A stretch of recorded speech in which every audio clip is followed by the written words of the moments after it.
નમસ્કાર મિત્રો, પૂનમ કુકબુક્સમાં આપનું સ્વાગત છે। આજે આપણે એકદમ ટેસ્ટી એવા આલુ પરોઠા બનાવીશું, તે પણ એકદમ નવા મસાલા સાથે અને એકદમ ઈઝી રીતે વણતા શીખવાડીશ, જેથી તમારું સ્ટફિંગ જરાય આલુ પરોઠાથી બહાર ના નીકળી જાય। તો ચાલો સરસ એવા ટેસ્ટી આલુ પરોઠા બનાવીએ। આલુ પરોઠા બનાવવા માટે સૌપ્રથમ આપણે બટેકા બાફીશું।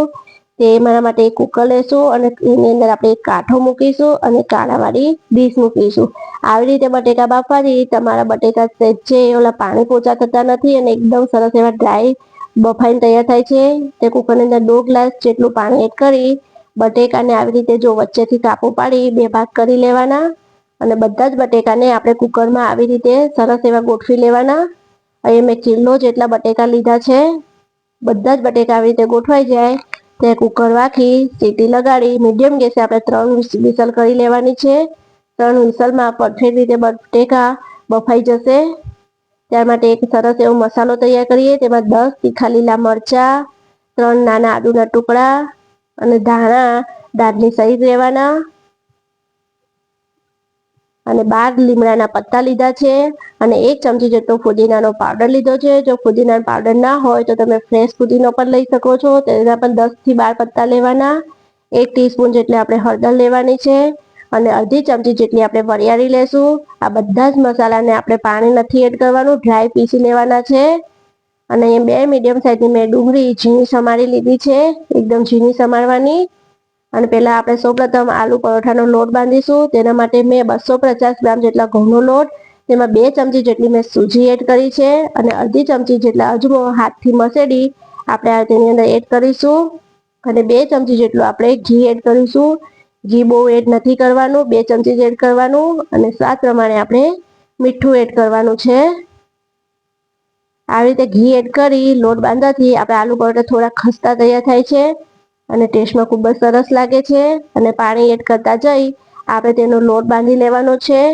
આપણે આનો લોટ બહુ કઠણ નથી બાંધવાનો, રોટલી કરતાં સહેજ જ કઠણ લોટ બાંધવાનો છે। જો તમે બહુ કઠણ લોટ બાંધશો તો તમારા આલુ પરોઠા ફાટી જશે અને સરસ એવા તૈયાર નહીં થાય। એટલે લોટ બાંધો એ ખૂબ જ લોટ પરફેક્ટ બાંધો એ ખૂબ જ જરૂરી છે। આવી રીતે પાણી એડ કરતા જઈ આપણે લોટ બાંધી દેવાનો। આ લોટને સારો એવો ગદરીને જ આપણે રેસ્ટ આપવાનો। જો આટલો કઠણ હોવો જોઈએ, આનાથી બહુ કઠણ ના હોવો જોઈએ। તેને આપણે ઢાંકી 15 મિનિટ સુધી રેસ્ટ આપીશું।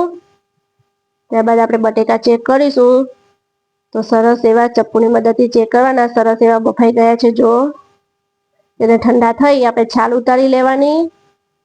ત્યારબાદ આપણે પાવભાજીના મેસરથી આવી રીતે બટેકાને મેશ કરી લેવાના। એક ગાંઠો ના રહે તે ખાસ ધ્યાન રાખવાનું। અગર જો ગાંઠો રહેશે તો વણતી વખતે આપણું પરાઠું ફાટી જશે। એટલે સરસ એવા બધા જ બટેકા મેશ કરી લેવાના। ત્યારે આપણે તેનો વઘાર કરીશું। તેમાં એક પેન લેશું, તેમાં 3 ચમચી જેટલું આપણે તેલ એડ કરવાનું। તેલનો બહુ ઉપયોગ નહીં કરવાનો, 3 ચમચી જે ઉપયોગ કરવાનો અને 2 ચમચી જેટલા સફેદ આખા તલ એડ કરીશું। તલ ફૂટી જાય ત્યારે જે આપણે મસાલો તૈયાર કર્યો હતો તે તેમાં એડ કરી લેવાનો। બધો જ મસાલો એડ કરી લેવાનો। અહીંયા મસાલો વળે નહીં એ ખાસ ધ્યાન રાખવાનું। ગેસની ફ્લેમ મીડિયમ રાખી તેલમાં સરસ એવો મસાલો મિક્સ થઈ જાય ત્યારે તરત જ આપણે ઝીણી સમારેલી ડુંગળી એડ કરી લેવાની। અહીંયા ડુંગળીને આપણે બહુ કૂક નથી કરવાની, તેમાં રહેલું પાણી બળી જાય ત્યાં સુધી જ આપણે તેને કૂક કરવાની છે। તેને સરસ રીતે મિક્સ કરી આપણે પાણી બાળી લેશું। અહીંયા મસાલો પાણી બળી જશે એટલે આપણો જો ડ્રાય જેવો મસાલો તૈયાર થઈ જશે। જો આવી રીતે ત્યારે સરસ મિક્સ થઈ જાય ત્યારે આપણે ગેસની ફ્લેમ બંધ કરી દેવાની છે અને પછી બધા જ મસાલા તૈયાર કરવાના છે આપણે। જો સરસ મિક્સ થઈ ગયું એટલે મેં અહીંયા ગેસની ફ્લેમ બંધ કરી દીધી અને પછી આપણે બધા જ મસાલા કરીશું। તેમાં 1 ચમચી જેટલો આપણે આમચૂર પાવડર લેવાનો અને 1 ચમચી જેટલો આપણે ગરમ મસાલો લીધો છે। તેને સરસ રીતે મિક્સ કરી લેશું।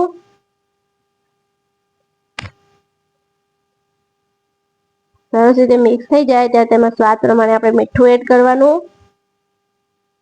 તેને મિક્સ કરી લેશું। મિક્સ થઈ જાય ત્યારે તેમાં બાફેલા બટેકા આપણે એડ કરી લેવાના છે।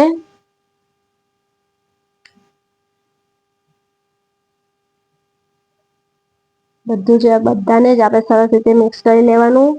આવી રીતે મસાલો તૈયાર કરશો તો તમારો મસાલો ડ્રાય જ રહેશે, એકદમ ચીકણો નહીં થાય અને આપણા આલુ પરોઠા એકદમ સરળતાથી વણાઈ જશે.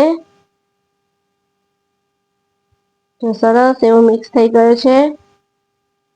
હવે આ મસાલાને આપણે એકદમ ઠંડો થવા દેવાનો, ત્યાર પછી જ આપણે આલુ પરોઠા વણવાના.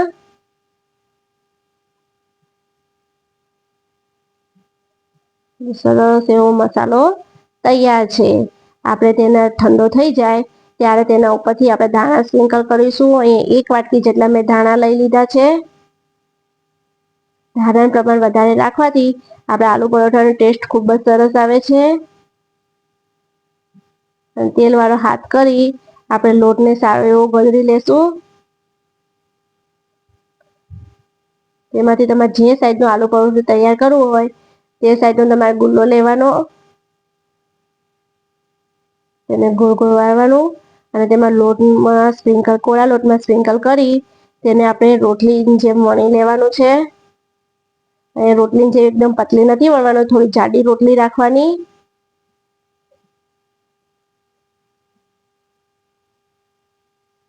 જો આટલી જાડી રાખવાની. અને ત્યારે આપણે બટેકાનું સ્ટફિંગ ભરીશું તેની અંદર.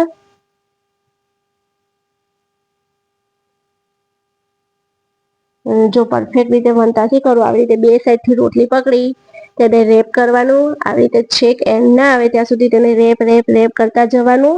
જો આવી રીતે.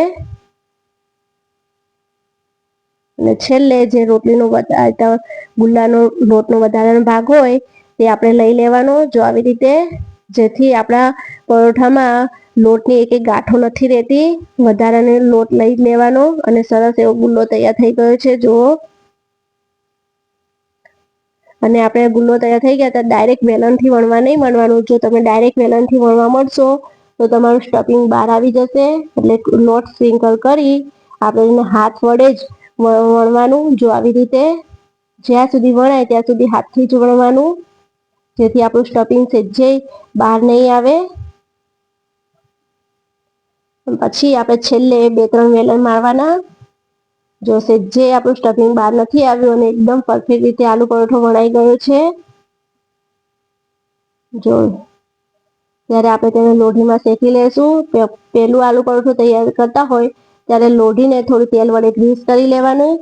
ત્યાર પછી તેમાં આલુ પરોઠો એડ કરી આપણે શેકી લેવાનું, જેથી આલુ પરોઠો આપણે નીચે લોઢીમાં ચોંટતો નથી.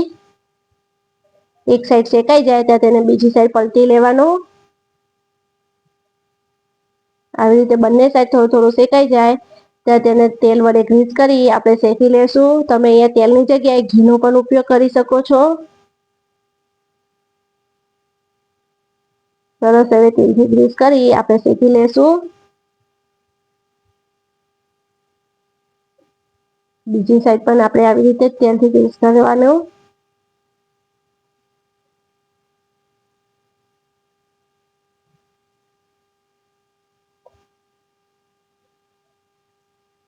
જો આપણો આલુ પરોઠો ફૂલીને એવો તૈયાર થયો છે, એટલે એકદમ પરફેક્ટ વણાયો છે અને સહેજે લોટની અંદર ગાંઠો નહીં રહે. આવી રીતે વણશો તો સરસ મજાનો આપણો ટેસ્ટી એવો આલુ પરોઠો તૈયાર છે.